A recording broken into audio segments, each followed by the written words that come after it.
بسم الله والحمد لله والصلاة والسلام على رسول الله وعلى آله وصحبه ومن والاه. أما بعد، فمواصلة في ذكر السنن التي قبل الفجر، قال ذكر من ضمنها سنن هي تكون ليس فقط في صلاة الفجر، بل لأنها ذكرها هنا لأنها في أول اليوم، وهي تعمل في جميع اليوم فقدمها هنا. قال الذهاب إلى المسجد وفيه عدة سنن. قال وبما أن صلاة الفجر هي أول صلاة في اليوم يذهب فيها الرجل للمسجد، فإن للذهاب إلى المساجد أمورا يسن أن يأتي بها، أي يسن للعبد أن يأتي بها. ذكر الذهاب إلى المسجد، وأن في الذهاب عدة سنن. لماذا ذكره في وقت الفجر؟ لأن أول صلاة يذهب الرجل إلى المسجد في يومه، صلاة الفجر.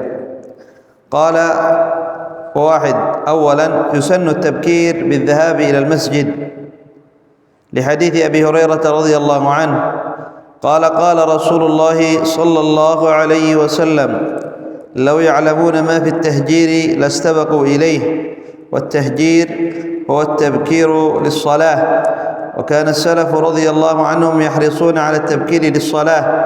عن سعيد بن المسيب قال ما أذن المؤذن منذ 30 سنة إلا وأنا في المسجد. وقال أيضا ما سمعت تأذينا في أهلي منذ 30 سنة.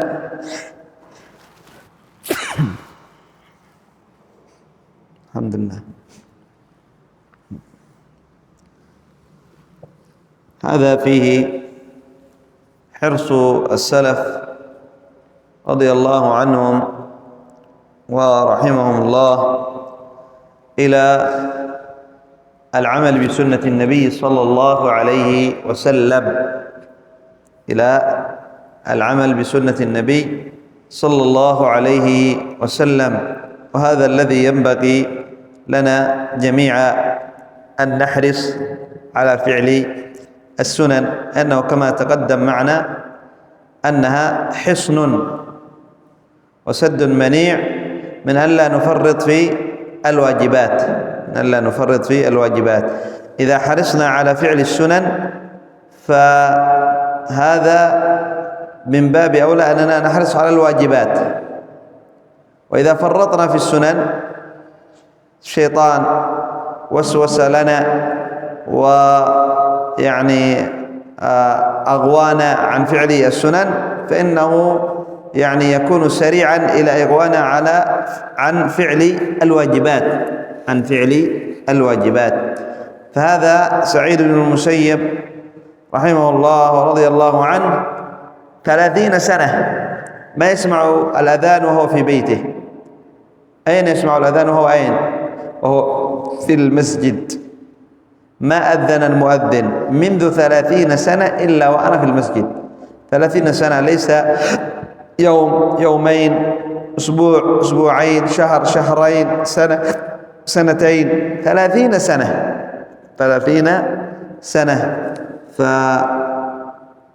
فرحمهم الله ورضي الله عنهم كانوا حريصين على العمل بسنة النبي صلى الله عليه وسلم. وهذا الذي ينبغي لنا، وهذا الذي ينبغي علينا أن نحرص على العمل بسنة النبي صلى الله عليه وسلم.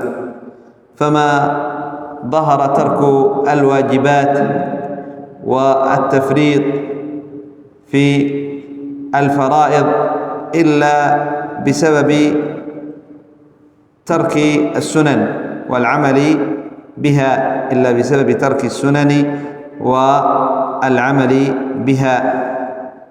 قال الثاني أي من سنن الذهاب إلى المسجد أن يخرج من بيته متطهرا لتكتب خطاه، أي أن يتوضأ في بيته.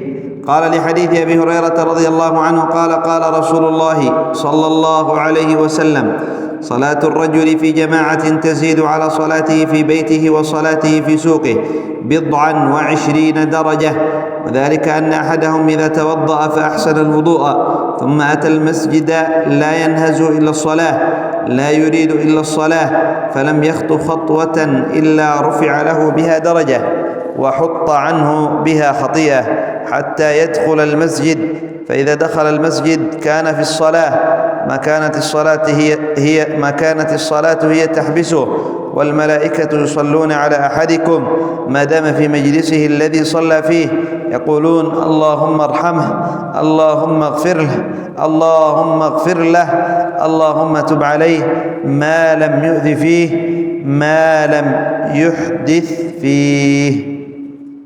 هذا فيه هذا الحديث عظيم، جمع جملة من الأعمال الصالحة والسنن التي ينبغي على المسلم أن يعمل بها.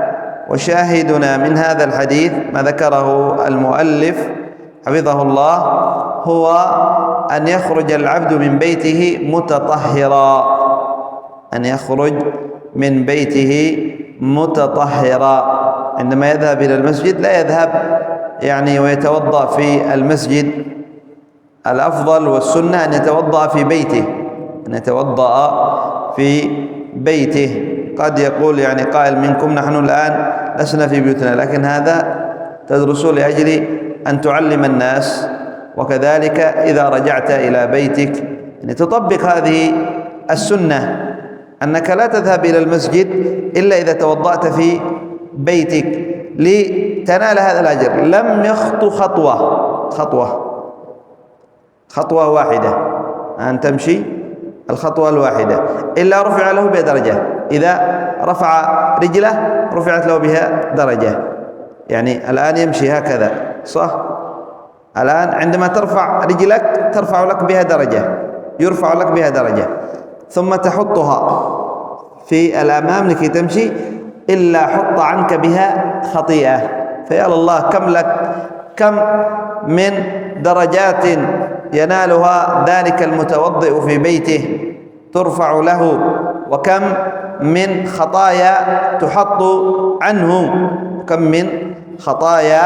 تحط عنه، فينبغي علينا المبادرة وأن نحرص على العمل بما جاء عن النبي صلى الله عليه وسلم، لقول الله عز وجل: قد كان لكم في رسول الله أسوة حسنة، ولكي ننال شفاعته ولكي نرد حوضه عليه الصلاة والسلام في ذلك اليوم الذي لا ينفع فيه مال ولا بنون إلا من أتى الله بقلب سليم. قال: أن يخرج إلى الصلاة بسكينة ووقار، لا يخرج يجري، يخرج بسكينة ووقار وتودة.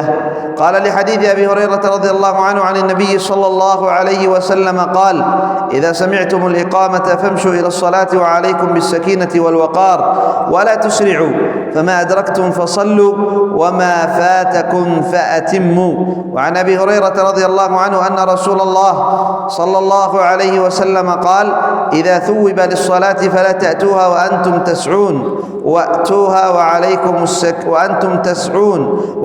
وعليكم السكينة، فما أدركتم فصلوا وما فاتكم فأتموا، فإن أحدكم إذا كان يعمد إلى الصلاة فهو في صلاة، أي إذا كان يذهب إلى الصلاة فهو في وقت ذهابه ويعتبر في صلاة.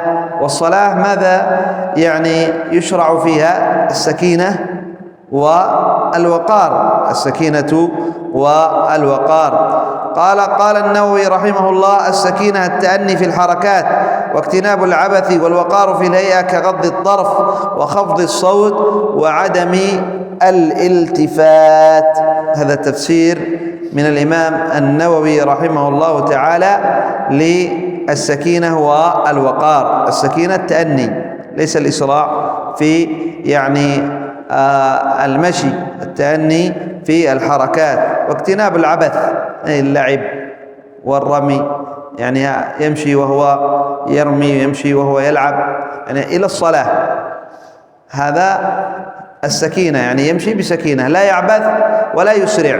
والوقار في الهيئة، قض الطرف، أي تمشي ويعني عينك إلى التحت، لا تنظر يمنة ويسرة، لا تنظر يمنة ويسرة، بل يكون يعني طرفك إلى تحت قدميك وأنت تمشي، يعني أي لا أمامك، أي كي تنظر إلى الطريق. قال وخفض الصوت، لا ترفع صوتك. متى هذا؟ عند ذهابك إلى الصلاة، لأنك إذا ذهبت إلى الصلاة فأنت في صلاة، فأنت في صلاة. قال تقديم الرجل اليمنى عند دخول المسجد، وتقديم اليسرى عند الخروج منه. قال لحديث أنس رضي الله عنه أنه قال من السنة إذا دخلت المسجد أن تبدأ برجلك اليمنى، وإذا خرجت أن تبدأ برجلك اليسرى، ولورود ذلك عن ابن عمر رضي الله عنهما. قال البخاري في صحيحه باب التيمم في دخول المسجد وغيره، وكان ابن عمر يبدأ برجله اليمنى، وإذا خرج بدأ برجله اليسرى. ولحديث عائشة رضي الله عنها كان رسول الله صلى الله عليه وسلم يحب التيمم في شأنه كله. ولأن القاعدة أن ما كان من باب التكريم استحب فيه تقديم اليمين، وما كان بضد التكريم استحب فيه تقديم اليسار، وما عدا ذلك أي ليس من باب التكريم ولا من باب يعني ولا من ضد التكريم. قال فالأصل فيه تقديم اليمين. وهذا بعض العلم لم يعني يثبت ما جاء في هذا الباب من الأحاديث، ويضعف الأحاديث الذي جاءت في هذا الباب، دخول المسجد أن تدخل باليمنى وأن تخرج باليسرى. لكن لا بأس العبد يعمل يعني هذا الأمر. لحديث عائشة عام كان النبي صلى الله عليه وسلم يعجبه أو يحب التيمم بشأنه كله، حمله العلماء على ما إذا كان من باب التكريم فإنه يستحب فيه التيمم كاللبس يعني تلبس الثياب، هذه التكريم، تستر يعني نفسك، تستر عورتك، تبدأ باليمين. كذلك دخول المسجد، تدخل إلى بيت الله، تدخل إلى بيت الله لتؤدي فريضة الله، فهذا من باب التكريم، تقدم رجلك اليمنى. وأما العكس مثلا دخول الخلاء أي الحمام، دخول الحمام هذا لقضاء الحاجة، فهنا تقدم رجلك اليسرى، تقدم رجلك اليسرى. قال أن يقول الذكر الوارد عند دخول المسجد وعند الخروج منه، لحديث أبي حميد أو أبي أسيد رضي الله عنه قال قال رسول الله صلى الله عليه وسلم إذا دخل أحدكم المسجد فليقل اللهم افتح لي أبواب رحمتك، وإذا خرج فليقل اللهم إني أسألك من فضلك. وهذا هو الثابت في دعاء دخول المسجد والخروج منه، دعاء دخول المسجد والخروج منه. أما بسم الله والصلاة والسلام على رسول الله هذا لم يثبت، الصحيح أنه لم يثبت، إنما الثابت هذا ما هو في صحيح مسلم، إذا دخلت تقول اللهم افتح لي أبواب رحمتك، وإذا خرجت تقول اللهم إني أسألك من فضلك. نكتفي بهذا القدر إلى هنا، سبحانك اللهم وبحمدك، أشهد أن لا إله إلا أنت، أستغفرك وأتوب إليك.